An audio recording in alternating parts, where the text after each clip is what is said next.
tubabariye tukiri abanyabyaha. Hari igihe umuntu akubwira ngo umuntu yigeze kumbwira ngo Imana yakwishimira uturi umwangalikani. Napo nuko utabizi ko yanyishimiraga nkiri umunyabyaha se nkaza ubu ngubu ndi umuporoso. Ukabona umuntu yihaye kuzana inyigisho ngo Imana ntishobora kukwishimira uri umuporoso. Ko yanyishimiraga ndi umunyabyaha. Rero abantu batarasobanukirwa urukundo rw'Imana baravunika. Ukaza ukabona ari tuvuga ngo Imana imukunde, Imana ikubwira ngo ruhuka, nagukunze ukiri mubi, nankanswe wabaye mwiza. Sibyo? Umuntu nakubaza ntukamubwira ngo ndimo nagerageza kuba umurokore, uri umurokore ushyiraho akadomo. Ntabwo tubigerageza. Wari wagerageza kuba umukobwa? Wavutse uri umukobwa uriwe. So iyo wavutse uri umwana w'Imana ntabwo ugerageza kuba umwana w'Imana. Ahubwo witwara nk'umwana w'Imana. Rimwe na rimwe ukumva amajwi ya Satani aguhamagara, cyangwa rimwe na rimwe kubera ko muri twe habamo na cya kamere, kumva kirimo kiratona ukavuga ati kamere burema. Ntabwo wibuka ko aho navuyeyo nakiriyo. Byoroshye gutyo. Ntuzongere kugerageza kuba umurokore uriwe. Ntabwo ushobora kugerageza kuvuka ubwa kabiri. Uravuka byakwanga Imana igatera Theobald. Siko abaganga babigenza. Iyo umwana yanze kuvuka vuba batera Theobald, byakwanga bagakora cesarienne. Iyo wamaze kuvuka ubu uri umwana finished. Hasigaye gukora iki? Niba hari umuntu uvuka asa nabi ni uruhinja. Uruhinja ruvuka rusa neza. Madame ntabwo wabyaye.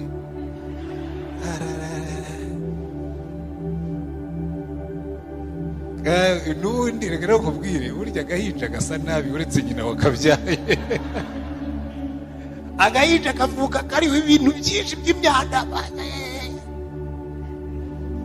Agahinja kavutse gasa neza ku buryo bagaterura ntibakabanze kukuhageraho kawunyeye. Imana iradufata tukaza dusa nabi, ikadushyira mu maraso ya Yesu, ikatwoza, yarangiza ikatwambika, kandi twarangiza tukajya dukora bya bindi impinja zikora kugeza igihe tuzakura tukamera neza. Si ibyo ngibyo siko bimeze se? Burya Imana yacu nayo ni umubyeyi. So mujye muhambuka mumenye ngo icyo nzi ni kimwe. Ubwo nakiriye Yesu umucunguzi n'umwami, ndi umwana w'Imana, bisigaye Imana izabitunganya. So twagarutse muri Bible study, reka twihute mve turashima Imana cyane. Janet, rwose ndashaka kukuruhura cyane. Ntuzongere guharanira kujya mu ijuru. Ntabwo umwana ajya aharanira kujya iwabo. Rero njye numva abakristo bavuga ngo aba bantu umuntu azakora iki ngo baruhuke? Bikarume gusa, hasigaye binjoyinge kuba abana b'Imana. Buriya rero ari igihe abantu bakubwira ngo yewe ngo ndamaranira kujya mu ijuru. None burya ntimukamaranire kujya mu ijuru. Wowe gusa ujye wicara hano ku isi winjoyinge kuba umwana w'Imana.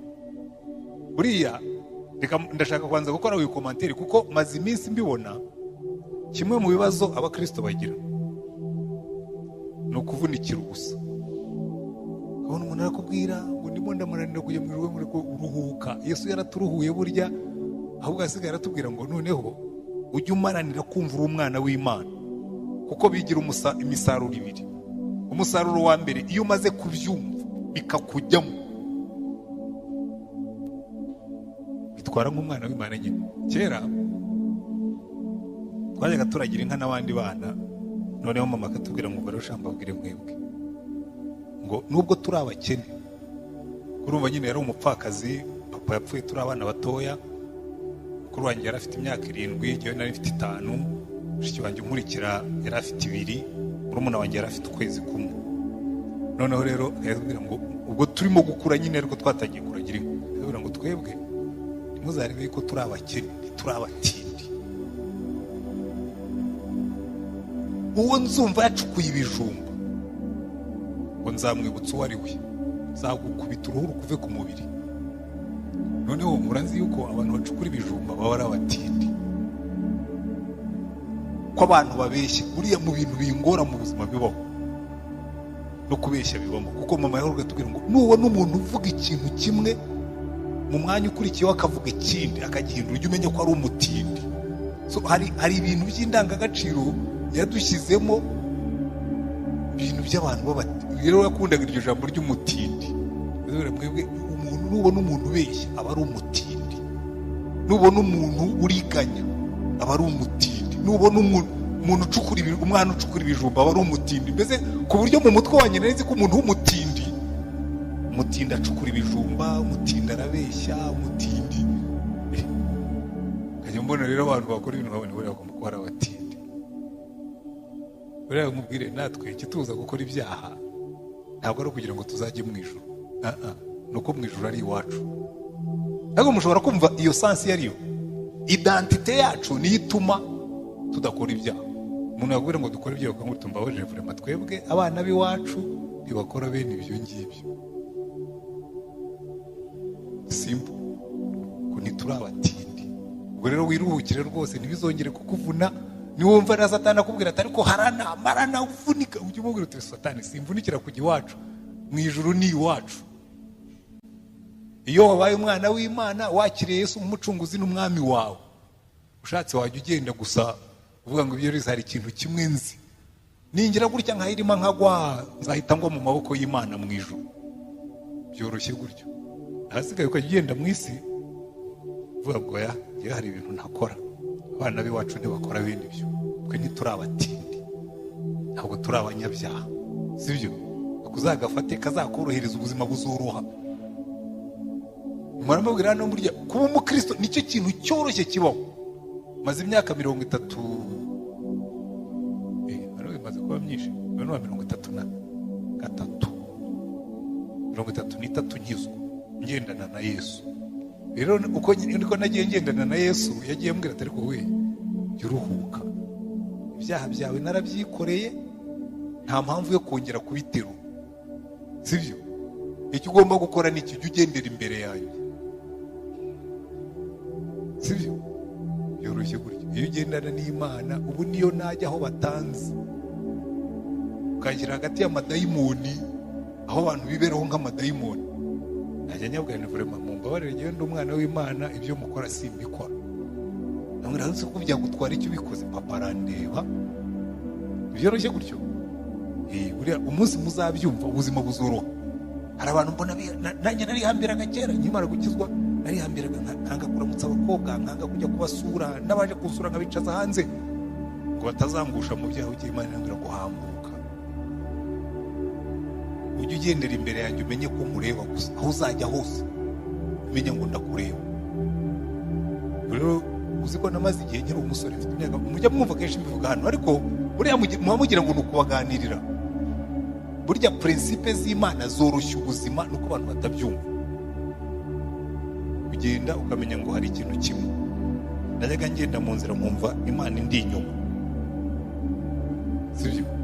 Iyo umaze kwimenyereza ukajya wumva Imana, kuko buriya iyo uyishyize imbere yawe ukagenda uyikurikiye biroroha cyane kuyikweba. Ngo ni wowe uyireba mu bitugu, nawe yikureba mu bitugu, niyo utangiye kureba hatariho wumva ikureba neza. Narabyimenyereje mara imyaka namaze Rulindo, najyaga ngenda numva Imana indeba. Mu byatwaye igihe gitoya numva kabisa nsigaye mfite freedom full, ariko ubwo karagaciyemo, ntabwo ariyo nyigisho y'uyu munsi, ntabwo twari twasize, nta nubwo nari nzi ko ari Janet turi buyobore. Ubwo nuko gusa nagira ngo muruhure, ujye ugenda gusa wishimira kuri umwana w'Imana. Byo kujya mu ijuru mubyihorere, muzajyayo tu, nta nubwo no kuvuga ngo tuzajyayo kugahato urujwi. Wa munsi wakiriye Yesu, burya muri package yawe kujya mu ijuru byarazanye. Umunsi wabaye umwana, abana b'iwanjye kandi nduva n'abana bose ku isi niko bamera, niyo yaba yakoze amakosa, iyo igihe kigeze arataha kandi akaza mu rugo. Siko bigenda aho mwavukiye, siko byagendaga. Kereka bafite ababyeyi b'abatindi, kandi Imana yacu si umutindi, yatubabariye tukiri abanyabyaha. Hari igihe umuntu akubwira ngo umuntu yigeze kumbwira ngo Imana yakwishimira uturi umwangalikani, napo nuko utabizi ko yanyishimiraga nyiri umunyabyaha, se nkazwa ubu ngubu ndi umuporoso. Ukabona umuntu yihaye kuzana inyigisho ngo Imana ntishobora kukwishimira uri umuporoso, ko yanyishimiraga ndi umunyabyaha. Rero abantu batarasobanukirwa urukundo rw'Imana baravunika, ukaza ukabona ari tugatwa ngo Imana imukunde, Imana ikakubwira ngo ruhuka, nagukunze ukiri mubi, ntankazwa uwabaye mwiza, sibyo? Umuntu nakubaza ntukamubwira ngo ndimo nagerageza kuba umurokore, uri umurokore ushyiraho akadomo. Ntabwo tubigerageza. Wari wagerageza kuba umukobwa? wavutse uri umukobwa uri we. So iyo wavutse uri umwana w'Imana ntabwo ugerageza kuba umwana w'Imana, ahubwo witwara nk'umwana w'Imana. Rimwe na rimwe ukumva amajwi ya Satani aguhamagara, cyangwa rimwe na rimwe kubera ko muri twe habamo na cya kamere, kumva kirimo kiratonoma ukavuga ati kamere vrema ntabwo wibuka ko aho navuyeyo nakiriyo. Byoroshye gutyo. Ntuzongere kugerageza kuba umurokore uri we. Ntabwo ushobora kugerageza kuvuka ubwa kabiri, uravuka byakwanga Imana igatera Theobald. Siko abaganga babigenza. Iyo umwana yanze kuvuka vuba batera Theobald, byakwanga bagakora cesarienne. Iyo wamaze kuvuka ubu uri umwana finished, hasigaye gukora iki? Niba hari umuntu uvuka asa nabi ni uruhinja. Uruhinja ruvuka rusa neza. Madame ntabwo wabyaye.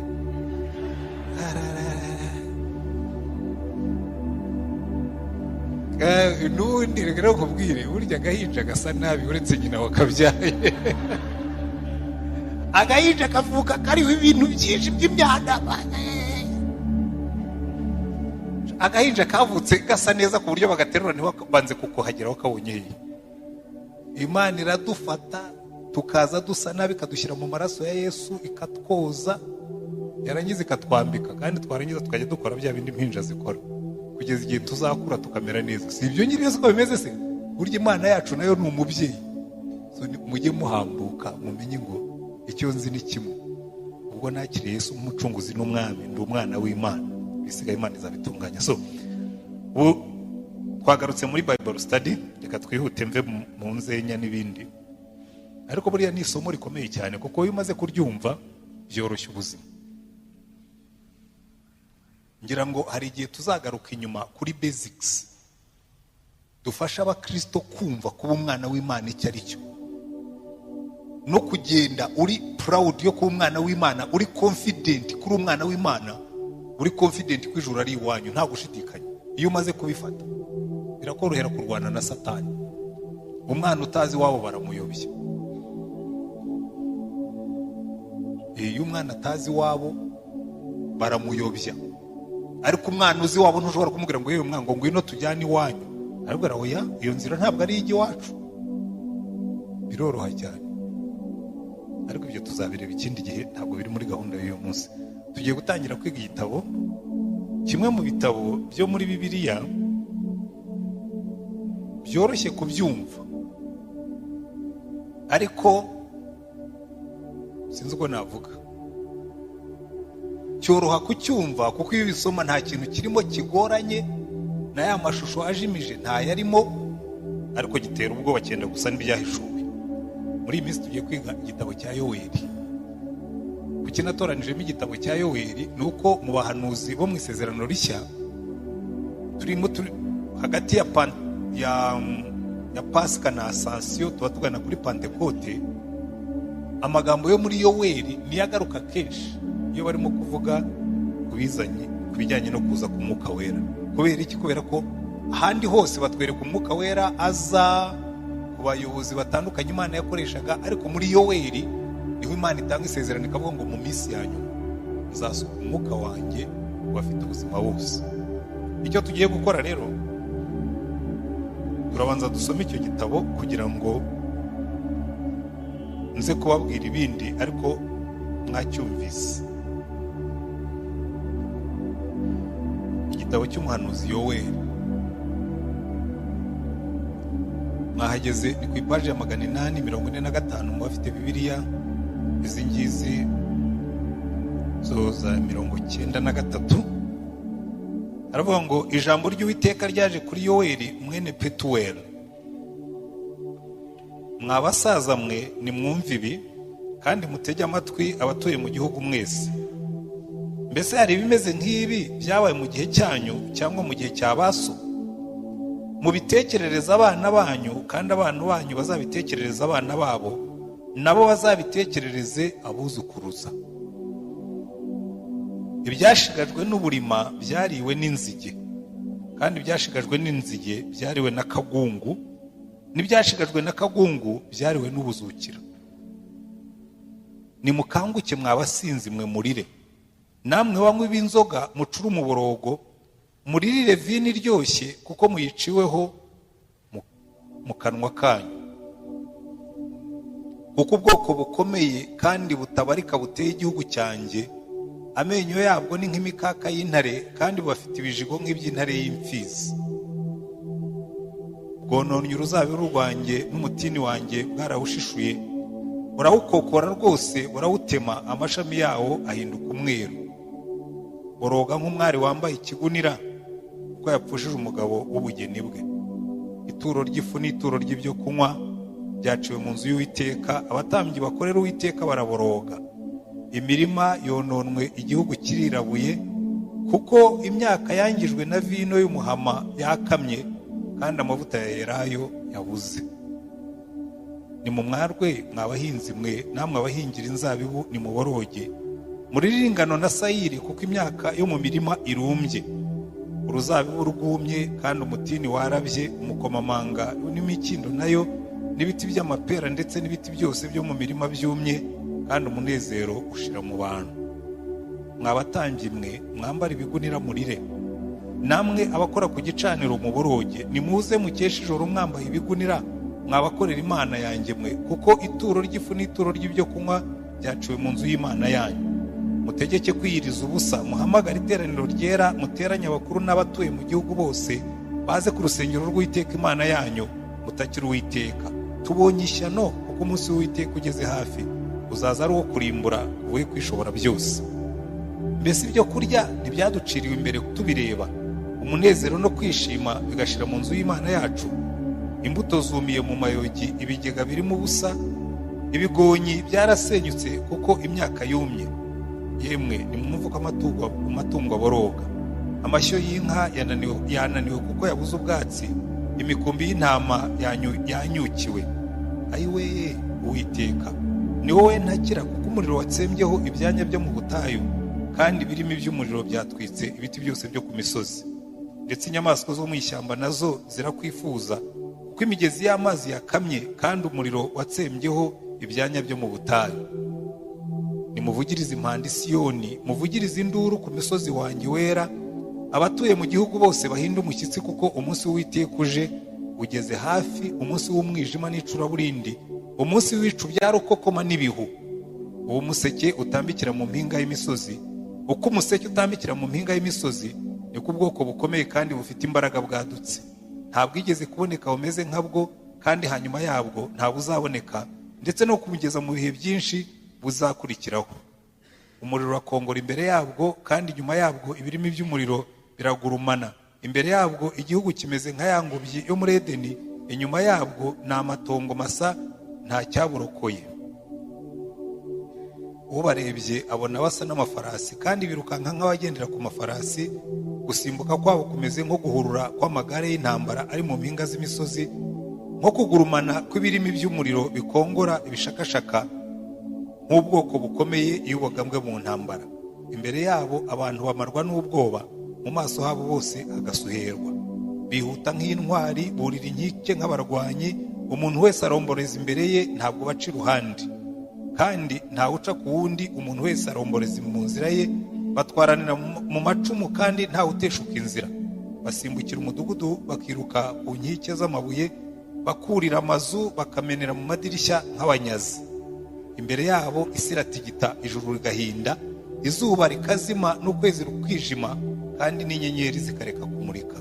Uwiteka arangurira ijwi imbere y'ingabo ze, urugero rwe ni runini cyane.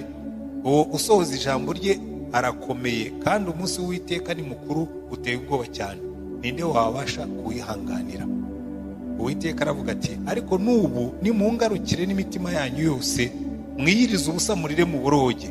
Imitima yanyu aba ariyo mutanyura, mureke imyenda yanyu, muhindukirire Uwiteka Imana yanyu, kuko igira impuhwe, yuzuwe n'imbabazi, ntihutira kurakara, ahubwo ihorana ibambe ryinshi, kandi yitangira kuzana ikibi. Ninde uzi ko itazaduhindukirira ikigarura, ibasigira umugisha, mubone uko mutura Uwiteka Imana yanyu amaturo y'ifu n'ay'ibinyobwa. Muvugirize impanda i Siyoni, mutegeke kwiyiriza ubusa.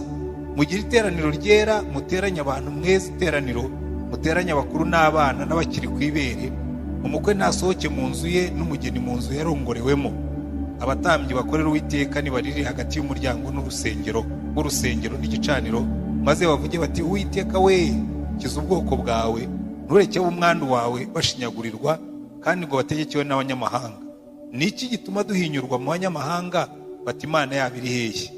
Maze Uwiteka agirira igihugu cye ishyaka, ababarira ubwoko bwe.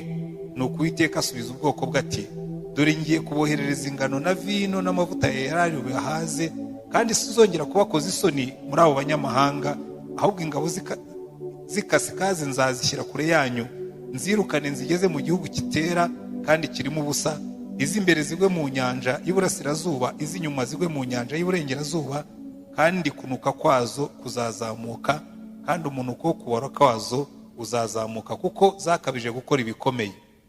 Ntutinye wasi we, nezerwa kandi wishime, kuko Uwiteka akoze ibikomeye. Ntimutinye mwa nyamaswa zo mu ishyamba mwe, kuko ubwatsi bwo mu butayu bumeze nk'ibiti byeze imbuto zabyo, umutini n'umuzabibu byeze cyane. Noneho munezererwe bantu b'i Siyoni mwe, mwishimire Uwiteka Imana yanyu, kuko ibahaye imvura y'umuhindo ku rugero rukwiriye, kandi ibavubiye imvura y'umuhindo n'iy'itumba nk'ubwa mbere. Imbuga zizadendezwamo ingano, kandi imivure izuzura vino n'amavuta ya elayo isesekare. Nzabashumbusha imyaka inzige zariye, n'iyariwe n'uburima n'ubuzukira n'akagungu, za ngabo zanjye zikomeye nabateje. Kandi muzarya muhage, muhimbaze izina ry'Uwiteka Imana yanyu, kuko yabakoreye ibitangaza, kandi ubwoko bwanjye ntibuzongera gukorwa n'isoni ukundi. Muzamenya yuko ndi mu Bisirayeli, kandi ari jye Uwiteka Imana yanyu, nta yindi ibaho. Ni ukuri ubwoko bwanjye ntibuzongera gukozwa isoni ukundi. Hanyuma y'ibyo nzasuka umwuka wanjye ku bantu bose, abahungu banyu n'abakobwa banyu bazahanura, abakambwe banyu bazarota, n'abasore banyu bazerekwa, ndetse n'abagaragu banjye n'abaja banjye nzabasukira ku mwuka wanjye muri iyo minsi. Nzashyira amahano mu ijuru no mu isi, amaraso n'umuriro n'umwotsi ucumba. Izuba rizahinduka umwijima, n'ukwezi kuzahinduka amaraso, uwo munsi mukuru w'Uwiteka uteye ubwoba utaraza. Kandi umuntu wese uzambaza izina ry'Uwiteka azakizwa, kuko i Siyoni n'i Yerusalemu hazaba barokotse, nk'uko Uwiteka yabivuze, kandi mu barokotse hazabamo abo Uwiteka azahamagara. Nuko dore muri iyo minsi no muri icyo gihe, ubwo nzagarura abajyanywe ari imbohe mu Buyuda n'i Yerusalemu, nzateranya amahanga yose nyamanure mu gikombe cya Yehoshafati. Niho nzabaciraho urubanza rw'ubwoko bwanjye, aribwo mwandu wanjye Isirayeli, abo batatanije mu mahanga bakigabanya igihugu cyanjye. Kandi bafindiye ubwoko bwanjye, bagurana umuhungu maraya n'umukobwa bamugurana inzoga, kugira ngo babone ibyo kunywa. Namwe Tiro n'i Sidoni n'abatuye aherekeye Ubufilisitiya, duhuriye he? Mbese murashaka kunyitura ibyo nabagiriye? Niba mushaka kunyitura, nzabagarurira inyiturano yanyu vuba n'ingoga ijye ku mitwe yanyu, kuko mwatwaye ifeza yanjye n'izahabu yanjye, mukajyana mu nsengero zanyu ibintu byanjye byiza by'igikundiro. Kandi abana b'i Buyuda n'ab'i Yerusalemu mwabaguze n'Abagiriki, kugira ngo mubajyane kure y'igihugu cyabo. Dore nzabagarura mbavane mu bihugu mwabaguriyemo, kandi nzabitura inyiturano zijye ku mitwe yanyu. Kandi abahungu banyu n'abakobwa banyu nzabagurira ab'i Yuda, nabo bazabagurira ab'i Sheba, ubwoko bwa kure, kuko Uwiteka ari we ubivuze. Nimwamamaze ibi mu mahanga, mwitegure intambara, muhagurutse intwari, abarwanyi bose bigire hafi bazamuke. Amasuka yanyu muyacuremo inkota, n'imihoro yanyu muyicuremo amacumu, n'umunyentege nke nawe ahige ko ari intwari. Nimubanguke muze abo mu mahanga y'impande zose mwe, muteranire hamwe, Uwiteka ugabe intwari zawe zimanuke. Abanyamahanga nibahaguruke bazamuke bajye mu gikombe cya Yehoshafati, kuko ariho nzicara nkacira imanza amahanga yo mu mpande zose. Muzane imihoro, kuko ibisarurwa byeze, nimuze mwenge, kuko umuvure wuzuye n'ibibindi bisendereye. Erega ibibi byabo ni byinshi. Dore inteko nyinshi ziri mu gikombe cyo guciramo imanza, kuko umunsi w'Uwiteka wo guciramo iteka mu gikombe cy'imanza uri hafi. Izuba rirazimye n'ukwezi kurijimye, n'inyenyeri ziretse kumurika. Uwiteka azivuga ari i Siyoni, arangurura ijwi ari i Yerusalemu, ijuru n'isi bizatigita, ariko Uwiteka azabera ubwoko bwe ubuhungiro, abera Abisirayeli igihome. Ubwo muzamenya yuko ndi Uwiteka Imana yanyu, mbi Siyoni ku musozi wanjye wera. Icyo gihe Yerusalemu hazaba hera, kandi nta bagenzi bazongera kuhanyura ukundi. Uwo munsi imisozi izatobokamo vino iryoshye, kandi amata azatemba ava mu misozi, n'imigezi yose y'Ubuyuda izuzuramo amazi. Isoko izatoboka mu rusengero rw'Iteka, itembere mu gikombe cy'Ishitimu. Egiputa hazaba amatongo masa, na Edomu hazaba ikidaturwa kirimo ubusa, bazize inabi bagiriye Abayuda, kuko mu gihugu cyabo basheshe amaraso atariho urubanza. Ariko i Buyuda hazahoraho iteka, n'i Yerusalemu ibihe byose, kandi nzeza amaraso yabo ntari nejeje, kuko Uwiteka abi Siyoni. Amen. Iki nicyo gitabo tugiye kumara iminsi twiga, icy'umuhanuzi utazwi cyane witwa Yoweli, ari kuvugwa cyane muri Bibiliya nk'uko tuzabibona. Uko tuzagenda twiga ibice bitandukanye, tuzagenda tumubona. Reka rero dutangire turebe nk'uko dusanzwe tubikora iyo tugiye kwiga igitabo runaka, igitabo cya Yoweli. Icya mbere turareba umwanditsi w'igitabo, icya kabiri tugerageze kumenya igihe cye, icya gatatu turebe ubutumwa atanga, icya kane turebe ubutumwa bw'iki gitabo. So icya mbere umwanditsi w'igitabo. Ubundi iyo witegereje muri Bibiliya, abahanuzi bandi benshi tumenya neza igihe babereyeho, kuko barakitubwira.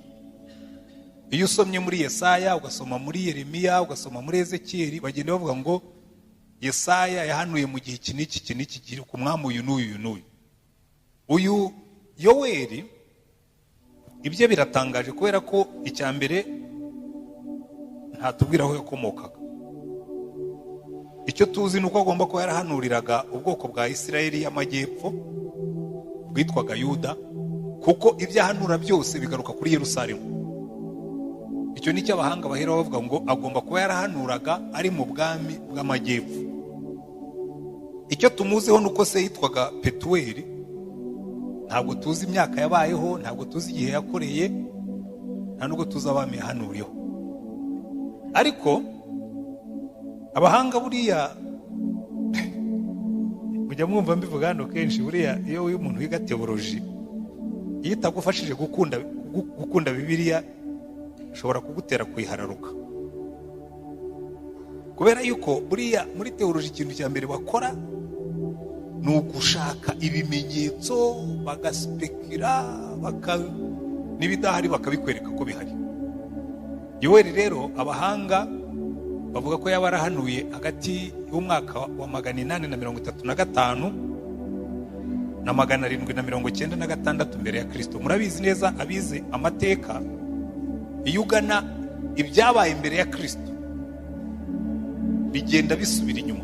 Barakubwira ngo muri 800 mbere yo kuvuka kwa Kristo, wakwigira hino bikaba muri 700 mbere yo kuvuka kwa Kristo.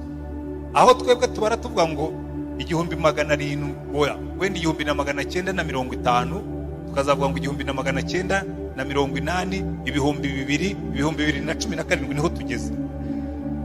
Iyo ari mbere ya Kristo, umubare munini ni ubanza, umutoyo ugakurikira. Murimo murabyumva? Kubera yuko baba bameze nk'abasubira inyuma. Uko ugenda wegera Kristo, imibare iragabanuka. Niyo mpamvu rero bavuga ngo we yahanuye hagati ya 835 na 796 mbere ya Kristo. Murumva bisobanutse? Hagati ya 835 na 796 mbere ya Kristo, mu bwami bw'amajyepfo. Noneho aba bahanga cyane kurushaho, iki gitabo bakagishyira hagati ya 830 na 835 na 830. Ubwo nari ngiye gukora muri ya system tugenderamo. So hagati ya 835 na 830. Kubera iki? Baravuga ngo impamvu Yoweli atashyizemo umwami yahanuriragaho nuko hari igihe ubwami bwa Isirayeli bwa Yuda y'amajyepfo haje umwamikazi witwaga Ataliya. Ataliya yica abana b'umwami, amara imyaka igera kuri 5 ayobora Yuda. ariko icyo gihe ubwo ni ukuvuga ngo aferi zose z'ubwoko bwa Isirayeli zacungwaga n'abatambyi n'abarewi. Niyo mpamvu ubona hano aho kugira ngo babwire umwami babwira abatambyi. Ariko icyo gihe mujya muri ibintu byo muri Bibiliya nabyo birashimisha kuko n'abayanditse bari abantu. Nta hantu uzabona iyo barondora abami ba Isirayeli atariya ntibajya bamubara nk'umwami. Icyambere kuko ntabwo yari umwana w'umwami ariko w'umunyamahanga warongowe n'umwami wa Isirayeli, ariko kubera ko yari umugore ntabwo bamwemera nk'umwami, cyane cyane yuko n'ubwami yari yabubonye yisha abana b'umwami. Kugira ngo wenda mubyumve neza ni kuvuga kuko turimo turiga Bibiliya, ufate mu ngoma abami ba kabiri, mu bami ba kabiri, kuko abahanga benshi bemeza yuko biranasobanuka kubera yuko Yoweri yandika agomba kuba ntabwo yari muri mudu nziza. Muri Isirayeli hari habaye amahano akomeye cyane. Mwageze ingoma ya kabiri 11 abami ba kabiri. Iki gihe wenda bakunda gusoma Bibiliya murabizi, umugabo witwa Yehu, Imana yari yamutumye kurimbura inzu ya Ahabu kugira ngo bizajya bibatera amatsiko yo gusoma Bibiliya cyane. Yari yararongoye umugore w'umunyamahangakazi w'Isidoni witwaga Yezebeli. Noneho Yezebeli araza yica umuryango witwa Naboti. Ngira ngo uyo muntu murayibuka. Naboti, Ahabu yamubwiye ati urabona turaturanye, mpiye isambu yawe nyikoremo akarima k'igikoni. Muri Bibiliya baravuga ngo nyigiremo igihambo cy'imboga. Naboti aramubwira ati ariko reka ati ibyo ntibikaba. Amategeko ya Mose adutegeka kutagurisha gakondo y'abakurambere. Ahabu kubera ko yari abizi arataha ajya mu rugo, ariko ngo yanga kurya. Iyo ariye mureba Ahabu, umuntu w'umugabo wanze kurya ngo nuko umuturanyi yamwimye umurima we. Buriya hariho abagabo bitwara nk'abana. Nabwiye Naboti ngo ngurishe uruzabibu rwaranga, none sinshaka kurya. Umuntu w'umugabo yanga kurya. Umva ibyo Naboti yamubwiraga yaranabyumvise arabisobanukirwa, ariko arataha ngo bamugaburiye yanga kurya, ariko bitaragenda ajya mu buriri araryama. Ubwo araza, sheri byakugendekeye bite ko ndeba udashaka kurya? Ese shusho mutekera agapotaje se? Ntabwo ndi burye, Naboti yanyimye uruzabibu rwe ngo ndukoremo akarima k'igikoni. Ihorere mwana wanjye, ibyo vurema nibyo bikubujije kurya? Haguruka urya ibyo ngibyo bimparira. Jezebeli aragenda afata kashe ya leta, yandika ibaruwa ayoherereza meya w'umujyi aho Naboti yari atuye Samariya, n'abakuru bandi bamwungirije, ubwo ni nk'aba executive. Aravuga ati muteranye amasengesho, muhamagara amasengesho, mwiyirize ubusa, mushake abagabo b'ibigoryi bashinje Naboti ko yatutse Imana na Mose, mumutera amabuye apfe n'umuryango we wose. Barabikora. Barangije bamutumaho, baramubwira ati Naboti yapfuye n'umuryango we. Jezebeli aragenda, enda Beti, enda Sheri, enda Shushu, genda ujye noneho mu ruzabibu rwa Naboti, kuko Naboti yapfuye. Stupidoma nk'ikigoryi. Ahabu aragenda ajya mu ruzabibu rwa Naboti kuruzungura. Eliya araza, sinzi aho yaturutse, aza nk'inkuba, araza turazunguye rero. Wishe Naboti n'umuryango we, noneho umurima we urawufasha ugiye kuwugira akarima k'igikoni. Ataho imbwa zarigatiye amaraso ya Naboti n'abana be. Yuza zarigatira amaraso yawe, kandi n'uriya mugore wawe Jezebeli we nta nubwo azabona icyo bahamba. Iki gice rero uko byagenze, uwitwa Yehu Imana yaramwimise iramubwira ngo ugende urimbure inzu ya Ahabu yose. Ariko kubera ko uyu Ataliya yari mwene wabo w'abangaba ba Ahabu. Ataliya umuhungu we witwaga Haziya, uwo munsi yari yagiye gusura mwene wabo nyine, uko Yehu ajya kwica abo mu nzu ya Ahabu, umwami wayoboraga Isirayeli icyo gihe, Isirayeli y'amajyaruguru. Hari igihe mbibabwira nkabona murabyumva, kubera ko iyo witiza amateka ya Isirayeli ngo umenye ngo ubwami bw'amajyaruguru n'ubwami bw'amajyepfo, Isirayeli yari yacitsemo kabiri, sibyo? So ba Ahabu yayoboraga imiryango 10 y'amajyaruguru. Ariko kugira ngo uzumve iyi nkuru ni ukubanza ukumva donc context. Igihe Yoweri yandikaga ni muri icyo gihe cy'igihu kimeze nabi mu majyaruguru no mu majyepfo. Murimo murankurikira neza, kubera ko icyo gihe Yehu yaragiye yica uwitwaga Yehoramu. Yehoramu yari umuhungu wa Ahabu. Ahabu yari yaraguye mu ntambara, Jezebeli akiriho. Hanyuma Yehu araza yica Yehoramu wari umwami w'amajyaruguru, ariko kubera ko na Ahazi yari yaje kumusura nawe aramwica. Noneho abishe bombi, urumva umwami w'amajyepfo yaje gusura uw'amajyaruguru, bibera rimwe, bombi Yehu arabica.